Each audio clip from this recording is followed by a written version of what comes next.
Maganda araw mga bossing. Sa naghanap dyan ng SUV 7-seater na diesel engine, manual transmission, na sariwa, ito mga boss. Pakita ko sa inyo mga bossing.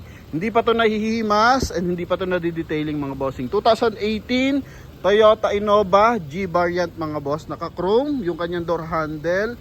Tapos iba yung front grille niyan mga boss. Same sila sa B variant kasi ito po yung next sa top of the line mga boss. Makina na ito 2.8 liters na diesel engine. Ito yung kanyang dashboard mga boss. Oh, naka wood accent yan. So sa G lang yan tsaka sa B variant. Then mileage niyan 42,542. Naka leather na rin yan mga boss. Then ito pa yung kanyang second row. May sarili siyang table. Yan oh. Okay, nagiging table to mga bossing. Then sa liner sa bubong, ito. Yan, may ano yan mga bossing, may LED lights. Kaya sa mga bar natin interesado, kuta natin ng bahagya kasi mababala yung presyo binigay dito sa atin mga boss. May mga konting concern pero napaka minimal lang mga boss. Ganda pa ng lamig ng aircon nyo, no? And ang ganda ng kulay mga bossing. So jungle green. So sa mga interesado, dito po tayo sa ating front area. So 2018 model na manual transmission na diesel. Ang price nila dito mga bossing 830, pero sa atin mga boss makukuha mo lang to sa halagang 770,000. So front area mga bossing, wala kang malalait dyan. Ang ganda ng headlight, tsaka yung chrome line. Then may silver accent pa, gray accent pala mga boss. Yung chrome line sa headlight connected sa kanyang front grille. Coding na ito is ending 6, so Wednesday. Yan, naka-separate na rin yung turn signal, nasa baba na. So pailawin lang natin ang bahagya para makita natin yung ganda ng kanyang ilaw. Okay, ito. Then tuloy tayo mga boss. Ito mga bossing, sa sidings naman may stepboard na. Then naka-chrome yung door handle. Yan, naka R16 yung mags na naka 5 stud mga boss, 80% red light. Yan, so may mga konting gas-gas ganito. Okay. Then napaka minimal na lang mga bossing. Sa mags wala naman tama yung mags dito sa front area.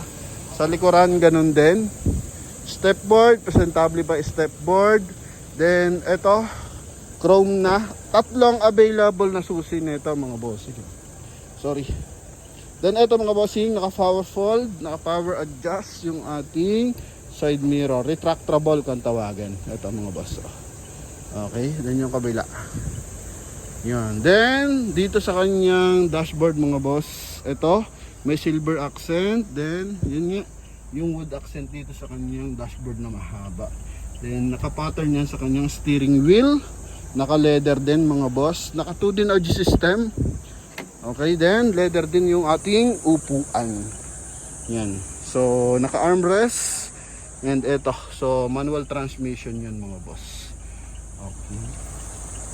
Then dito naman tayo sa ating door panel. So chrome yung ating door opener. Then polish black yung ating sidings. Yan yung ating window. Okay. Yan. Then dito mga boss, may mirror yung ating sun visor. Ito maganda dito mga boss. Yan. Ganda ng kanyang tag dito. Dome light. Yan mga boss.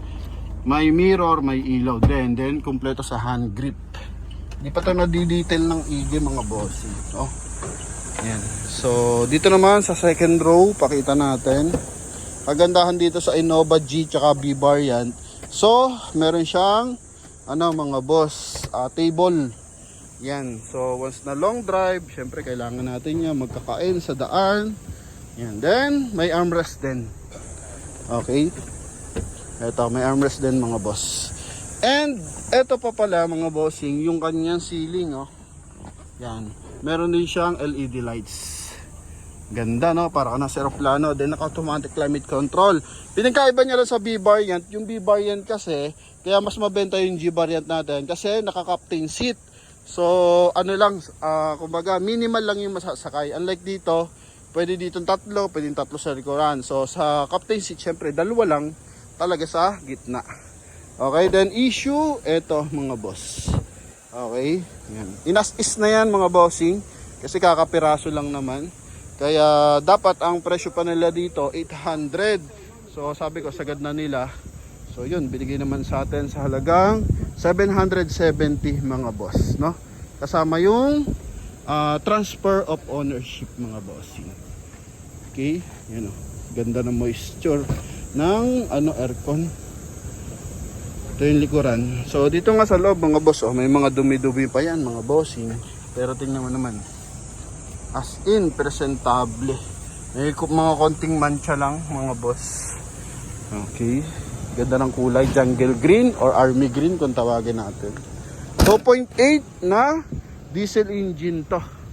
Yan, turbo diesel yan mga boss. Tingnan mo yung aircon sa likod, ganda, no? Oh, pati sa harap yan. And etong Innova kasi mga bossing, the best talaga to. Kasi ang Innova, number 1 pang combo yan mga boss. Lalo na to manual transmission. Ang ganda humataw na ito mga bossing. Oh, talagang hindi ka makapahiya. Sa gulong, sa harapan yan is 80% red light. Sa likuran is nasa 75% red light na lang siya.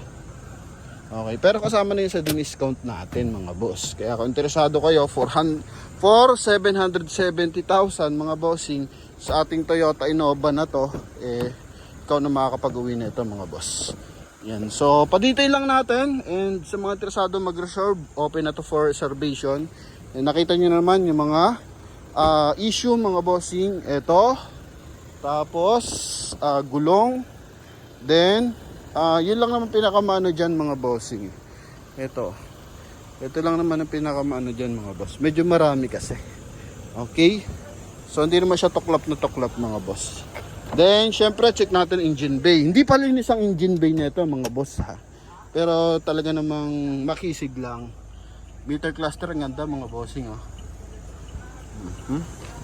Lamig ng aircon. Pag nalinis to, nakikisig pa to mga bossing.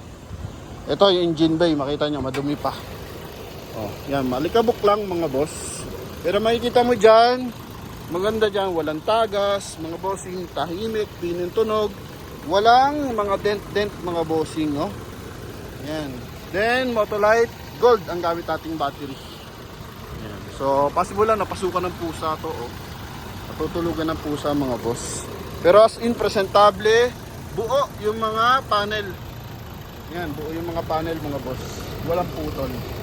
Alright, so yun mga bossing, sa naghanap dyan ng Toyota Innova na manual transmission, diesel na best of the best mga bossing pagdating sa SUV. Eto, oh, yan. So sa naghanap dyan ng Fortuner, makaubra na to sa inyo kasi G-variant naman to ng ating Toyota Innova. Mas malaki pa yung makina na ito mga bossing. 2.8 liters na diesel engine. Perfect na perfect ang ano na ito mga bossing. Performance. Ano po? Yan. So kutan lang ulit natin ang bahagya mga bossing for final viewing. Aha. Highly recommended to mga boss.